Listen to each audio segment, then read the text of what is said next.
What's going on, everybody? Aaron here, Curls in the Rack, your friendly neighborhood tinkerer. And on this video, I'm going to show you guys how to upgrade the wheels on your weight tree. I have the Road weight tree, comes with little tiny wheels, or you didn't get the wheels at all and you want to add some. So there's a lot of other weight trees that this can apply to too, but I just happen to have the Road ones, and so that's what I'm going to use for example.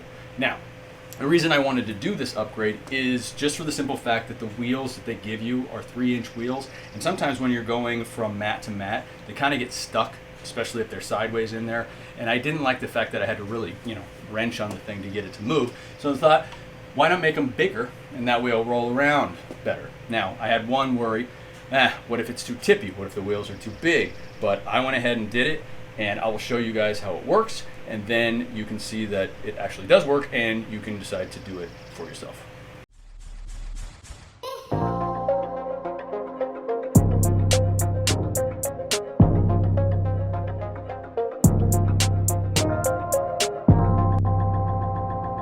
So what I did was I got these 5.5-inch wheels, which are really big, plus they have the locking mechanism on all of them. The Road ones don't come with the locking mechanism, but they do have a spot where I'm assuming you can go buy one and put it on there.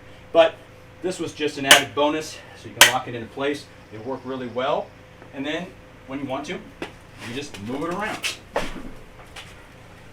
And it moves really well and does not get stuck in any of the grooves on the mat.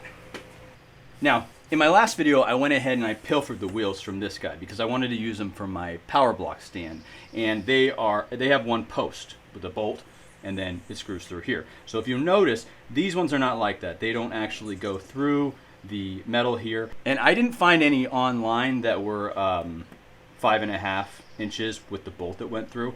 So I'll show you exactly what I did to modify these ones so that they would fit on here and were secure. But if you can find other ones, let people know in the comments section, because it would be much easier to just bolt it in and then screw on the nut. But I couldn't find any. I spent a little time searching, and I thought, nah, these ones will do. They hold a ton of weight, and I'll put the link in the description, and let me go ahead and voice over the rest of it and show you exactly how I did it.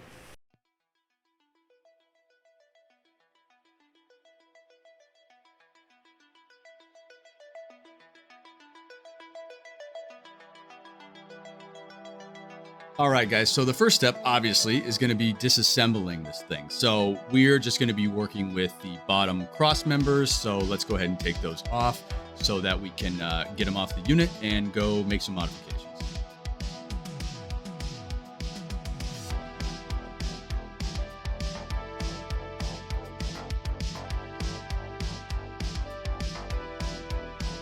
And after you get it all disassembled, what you're going to need to do is pop the two plastic pieces off on the ends. We don't want to scuff those up, and we're going to need to do some grinding and some welding. So take those off and set them to the side.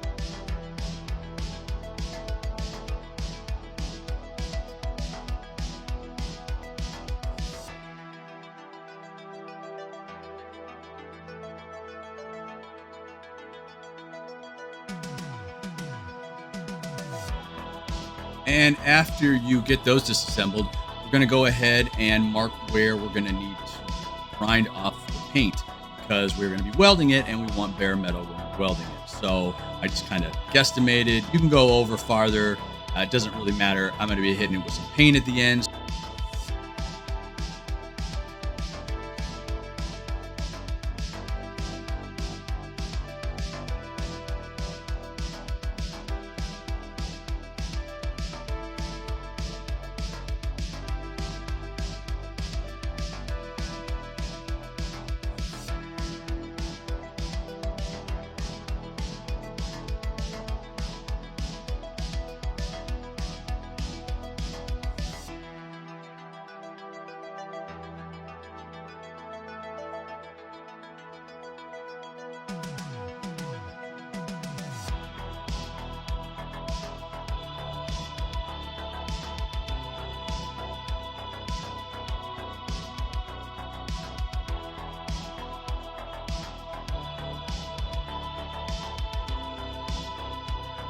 And after you get the underside and a tiny bit of both sides of it, because we are going to be welding on the top as well, you can go ahead and start to sand down the bracket.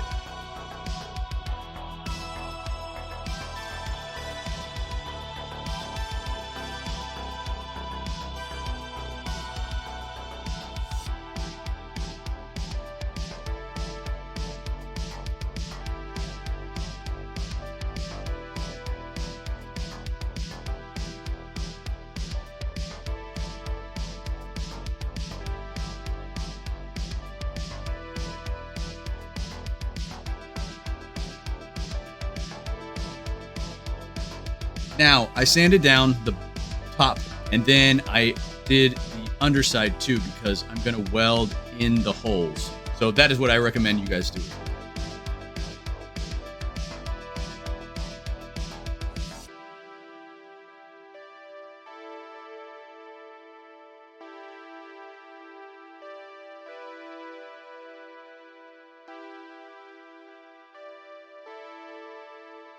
So once you have all the bare metal exposed where we're going to be welding, it's time to go inside and weld.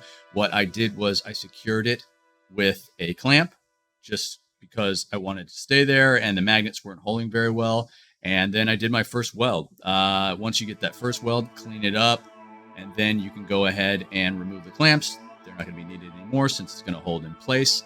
And we can go ahead and do our other welds. So I did 2 on the bottom, 1 on the edge, 1 on the inside portion, and then I flipped it over and I did the underside.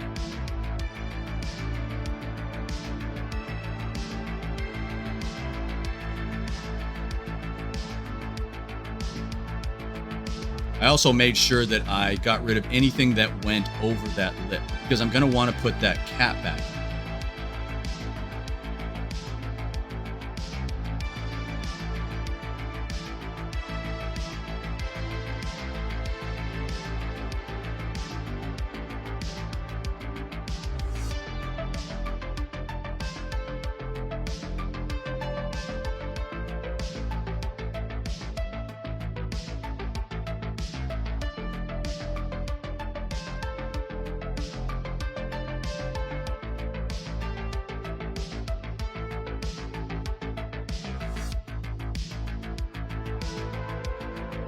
And on this upper side, I went ahead and did 2 passes with the welds just because there was a lot of gap since it's rounded, and I wanted to make sure it would hold.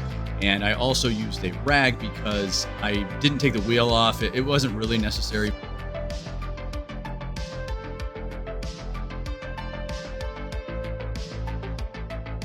And then I did the holes on the underneath side just for some added support.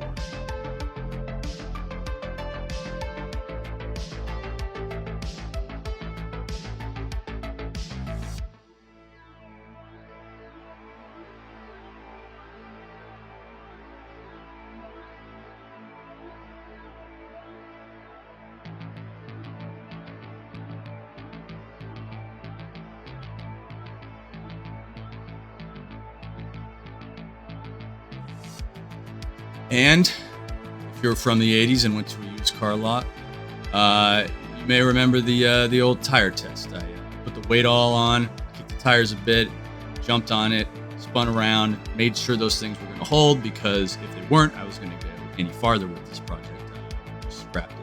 But they held very well, and the next step is to cut the lips off. Not necessary, but I didn't like the look of it. I wanted to be flush with the sides of the bracket, so I went ahead and cut the top piece off here, and then I grinded it down so it was flush.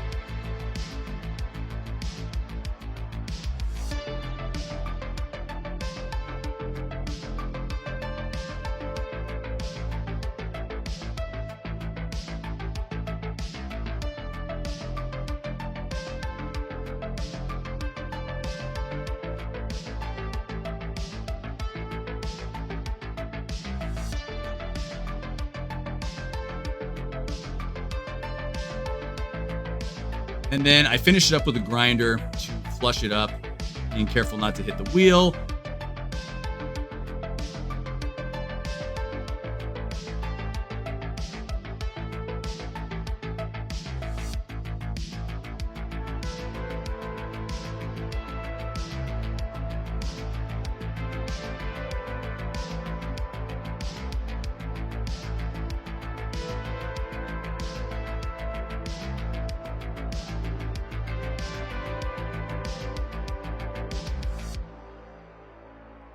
Now, once I was all done with that, there was a slight bit of gap, so I used a liquid metal filler. And what this does is basically makes it all flush, and I was going to hit it with paint, so that was all good. I waited for it to dry, and while I was waiting, I went ahead and just filled in some number increments because I like to be organized when I'm using the weights, put them back where they go. Just some 25s, some 45s, no 35s, and some 10s and 15s on the side of these posts.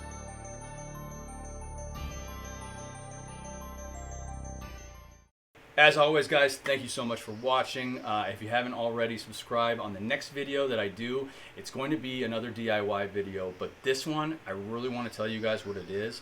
But unfortunately, I've been told by a company, please don't put anything out there yet. So cross your fingers. Maybe they buy this design, and maybe you won't cross your fingers. Maybe you'd rather they didn't, so I can show you how to make it yourself. But I really do want to, I made it for you guys, and well, I made it for myself, and I made it for you guys to show you how to do it. It's going to be pretty cool.